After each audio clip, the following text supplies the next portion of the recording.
అబ్బో ఇక్కడ కేజీ చీరలు కొంటే అర కేజీ చీరలు ఫ్రీ అంట. మంగళ్య షాపింగ్ మాల్, కేజీల్లో సేల్, టన్నుల్లో ఆనందం. నీట్ లీకేజ్ వ్యవహారంలో కాక్రోచ్ జనతా పార్టీ కార్యకర్తలకు జలక్ తగిలింది. కేంద్ర విద్యాశాఖ మంత్రి ధర్మేంద్ర ప్రధాన్ రాజీనామా చేయాలని డిమాండ్ చేస్తున్నారు సీజేపీ కార్యకర్తలు. అయితే ప్రధానంగా ఆందోళనలో హింసకు పాల్పడినటువంటి సీజేపీ కార్యకర్తల పాస్పోర్ట్లను రద్దు చేసేటువంటి యోచనలో ఉన్నట్లుగా సమాచారం. శాంతియుతంగా కాకుండా హింసాత్మక ఘటనలకు పాల్పడినటువంటి వారిపైన కఠిన చర్యలు తీసుకునేటువంటి యోచనలో ఢిల్లీ పోలీసులు ఉన్నారు.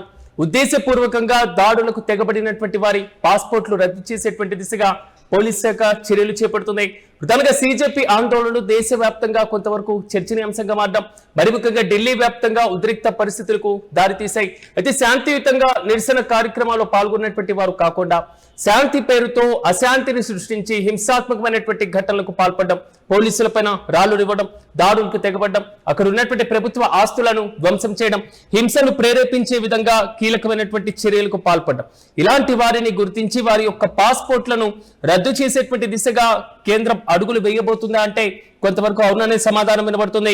ప్రధానంగా నీట్ లీకేజ్ వ్యవహారంతో కాక్రోచ్ జనతా పార్టీ కార్యకర్తలకు భారీ షాక్ ఇవ్వబోతుందా కేంద్ర ప్రభుత్వం? విద్యాశాఖ మంత్రి ధర్మేంద్ర ప్రధాన్ రాజీనామా చేయాలి, నీట్ సంబంధించి పేపర్ లీకేజ్ పైన ఆత్మహత్య చేసుకున్నటువంటి వారి కుటుంబాలకు ఆర్థికంగా భరోసాను కల్పించాలి. సో దీనిపైన పార్లమెంట్ ఉభయ సభల్లో ఒక సమర్థవంతమైనటువంటి చర్చ జరగాలి అనేటువంటి రీతిలో సీజేపీ ఇప్పటికే ప్రధానంగా డిమాండ్ చేస్తుంది.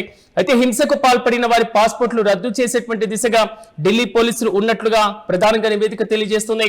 అయితే నీట్ పేపర్ల లీకేజీలో ధర్మేంద్ర ప్రధాన్ రాజీనామా, ఆత్మహత్య చేసుకున్న ఒక్కో విద్యార్థికి ₹1 చెల్లించాలంటూ కూడా సీజేపీ కార్యకర్తలు, విద్యార్థులు ఢిల్లీలో భారీ హింసాత్మకమైనటువంటి ఘర్షణకు పాల్పడడం, ప్రధానంగా సీజేపీ కూడా హింసకు పాల్పడినటువంటి వారితో మాకు అసలు సంబంధమే లేదంటూ కూడా అర్జీప్ దీప్కే ఒక సందర్భంగా వ్యాఖ్యానించినటువంటి తీరును కూడా మనం గమనించాలి. వారి నిరసనలకు సామాజిక కార్యకర్త సోనం వాంగ్చు నిరాహార దీక్ష, ఓవైపు ప్రతిపక్ష నేత రాహుల్ గాంధీ, ఇతర విపక్ష పార్టీల నేతలు తోడవడంతో ఉద్యమం భారీ స్థాయిలో ఊపందుకుంది. పలు చోట్ల ఆందోళనకారులపైన పోలీసులు లాఠీ చార్జ్ చేయడం, పోలీసులపైన ఆందోళనకారులు తిరగబడ్డం, ఇలాంటి ఘటనలు పదే పదే చోటు చేసుకుంటున్నటువంటి పరంపరను కూడా మనం చూస్తున్నాం. అయితే ఈ క్రమంలో ఢిల్లీ పోలీసులు శాంతియుతంగా కాకుండా హింసాత్మకంగా ఈ ఉద్యమంలో పాల్గొన్నటువంటి వారిపైన కఠిన చర్యలు తీసుకోవాలి అని ఆలోచనలో ఉన్నట్లుగా తెలుస్తుంది. ఉద్దేశపూర్వకంగా దారులకు తెగబడిన వారి యొక్క పాస్పోర్ట్లు రద్దు చేసేటువంటి దిశగా ఢిల్లీ పోలీసులు పూర్తి స్థాయిలో చర్చలు జరుపుతున్నట్లుగా సమాచారం. ఆందోళనకు సంబంధించినటువంటి అంశాలకు ప్రధానంగా పార్లమెంట్ వీధుల్లో ఏర్పాటు చేసినటువంటి భారీ గేట్లు ఏదైతే ఉన్నాయో వాటిని దాటేటువంటి ప్రయత్నం చేయడం, ఈ ఘటనకు సంబంధించి 118 మంది పోలీసులకు కూడా గాయాలైనట్లుగా తెలుస్తున్నాయి. 15 నుంచి 20 ప్రభుత్వ వాహనాలు ధ్వంసమవ్వడం, 60 మంది ఆందోళనకారులు గాయపడడం, రామ్ మనోహర్ లోహియా హాస్పిటల్లో దాదాపు 65 మందికి కూడా చికిత్సను అందిస్తున్నారు. మరోవైపు Delhi lieutenant governor gazette notification కూడా విడుదల చేశారు. దీని ప్రకారం జూలై 19 నుంచి అక్టోబర్ 18 వరకు అంటే 3 నెలల పాటు ఢిల్లీ పోలీస్ కమిషనర్ అనురాగ్ కుమార్ జాతీయ భద్రతా చట్టం 1980 కింద అంటే NSA 1980 కింద ముందస్తుగా నిర్బంధాన్ని, అధికారాన్ని కల్పిస్తూ కూడా కీలక నిర్ణయం తీసుకోవడం, శాంతి భద్రతలకు విఘాతం కలిగించే వారికి అసలు విచారణే లేకుండా 12 రోజుల నుంచి 12 నెలల వరకు నిర్బంధించేటువంటి అసాధారణమైనటువంటి అధికారాన్ని కూడా కీలకంగా నిర్ణయం తీసుకోవడం జరిగింది. అయితే ఈ ఉత్తర్వులు 3 నెలలకు ఒకసారి జారీ చేసేటువంటి సాధారణ ప్రక్రియ అంటూ కూడా వారు కీలకంగా వివరణ ఇచ్చేటువంటి ప్రయత్నం చేస్తున్నారు.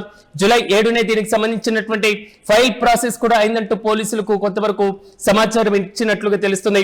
చూడాలి, తాజాగా నీట్ వ్యవహారం పైన కాక్రోచ్ జనతా పార్టీ ఇంకా క్షేత్రస్థాయిలో మరింత పోరాటాన్ని ఉధృతం చేస్తున్నటువంటి సందర్భంలో ఆ పార్టీకి సంబంధించిన కార్యకర్తలకు కేంద్రం జలక్ ఇవ్వబోతున్న వారి పాస్పోర్ట్లను క్యాన్సిల్ చేసేటువంటి దిశగా అడుగులు వేయబోతుందా?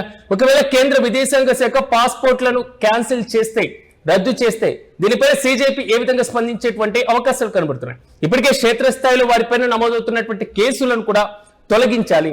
ఉద్యమంలో పాల్గొన్నటువంటి వారికి, నిరసన తెలియజేసినటువంటి వారికి, ర్యాలీలో పాల్గొన్నటువంటి వారిపైన నమోదవుతున్నటువంటి కేసులను కూడా తీసివేయాలి అనేటువంటి ప్రధాన డిమాండ్ ను కూడా కేంద్రం ముందు పెడుతున్నారు. మరి ఇలాంటి సందర్భంలో ఇలాంటి కీలకమైన కఠినమైనటువంటి నిర్ణయం దిశగా కేంద్రం అడుగులు వేస్తే సీజేపీ నెక్స్ట్ స్టెప్ ఏ విధంగా ఉండబోతుంది? ఇది మరింత ఉత్కంఠకు కూడా దారి తీసేటువంటి అవకాశాలు అయితే చాలా స్పష్టంగా కనబడుతున్నాయి.